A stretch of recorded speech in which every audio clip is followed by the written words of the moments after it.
Like we said earlier, Senate Republicans are pushing to get that floor vote on their tax reform bill as early as Thursday. President Trump signaling he will be more personally involved in this final push. Well, joining us now from Washington is Joseph Rosenberg, the senior research associate with the Tax Policy Center, who's been crunching the numbers, of course, on both versions of the tax bill, the House and the Senate. So, Joe, before we get to the numbers, though, how much do you think the Senate bill is going to change by the time it gets to the vote? Yeah, thanks, Betty. Thanks for having me. That's a good question. So we're starting the new week back from Thanksgiving break, and as you said, the Senate's hoping to take it to the floor vote. They passed the first version of the bill out of their committee before the Thanksgiving recess.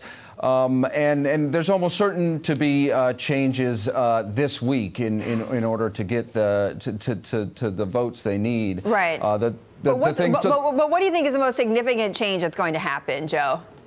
Yeah, so the big things to look for this week, a number of senators have raised the issue of pass-through taxation. So these are businesses that are not corporations, and there are certain senators that would like to see the bill more favorable to those businesses. There's also the issue of the deductibility of state and local taxes. The Senate bill eliminated that deduction completely. The House just eliminated part of it and kept some small portion in. There might be more action there. And then you also have other senators looking for more tax benefits to working families and families with children. So, I think you're going to see action where the leadership thinks they're most likely to pick up votes. Joe, everybody loves a tax break, and as you say, you often pick up votes because of it. But what's this going to do to debt? Right. So certainly they have constraints there. So they're constrained in their rules. They've set a mark of $1.5 trillion over 10 years. So they're able to do a large tax cut, but they still have to operate within that 1.5 trillion number. What the Senate bill has taken the approach of it actually sort of expires a lot of its tax cuts after 8 years.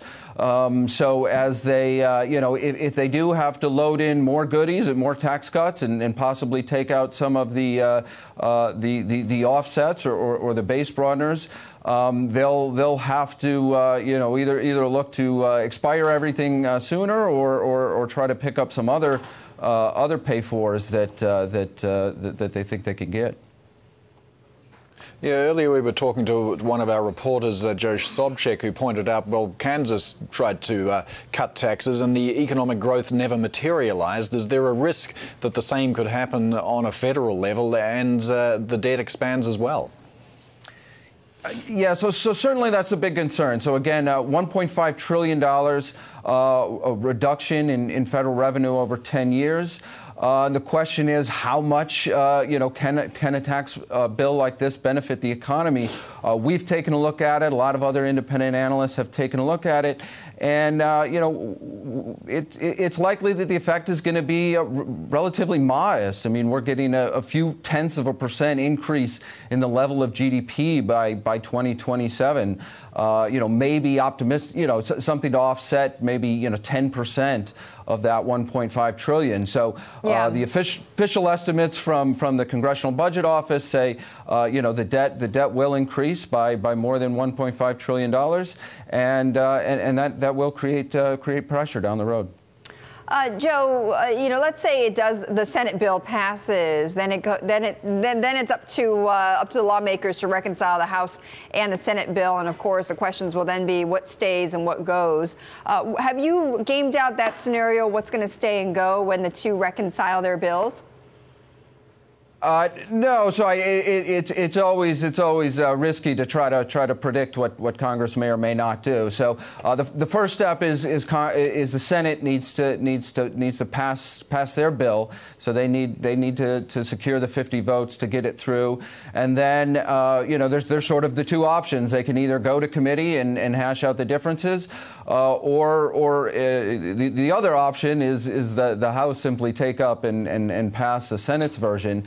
If looking ahead to a possible conference, the bills are sort of roughly look similar, especially on share a lot of similarities on the corporate side. Again, a few big differences in terms of where the child credit is at, where the deductibility of state and local taxes are.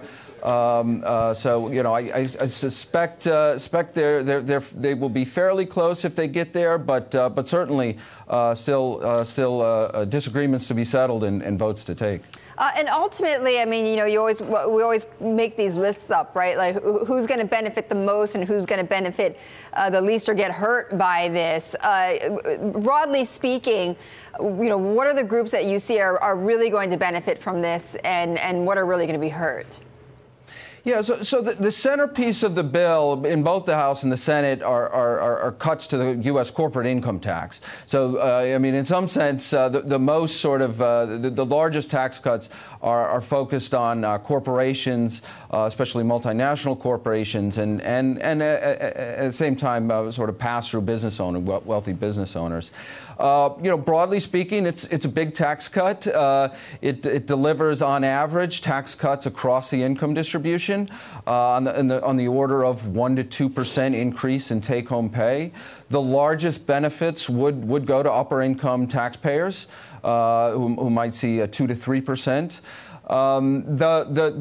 The thing about it, though, is not everybody will get a tax cut. So in our estimates, about 10% of taxpayers would actually pay more under the Senate bill, and that sort of fraction of people would grow slightly over time because the tax cuts are somewhat front-loaded.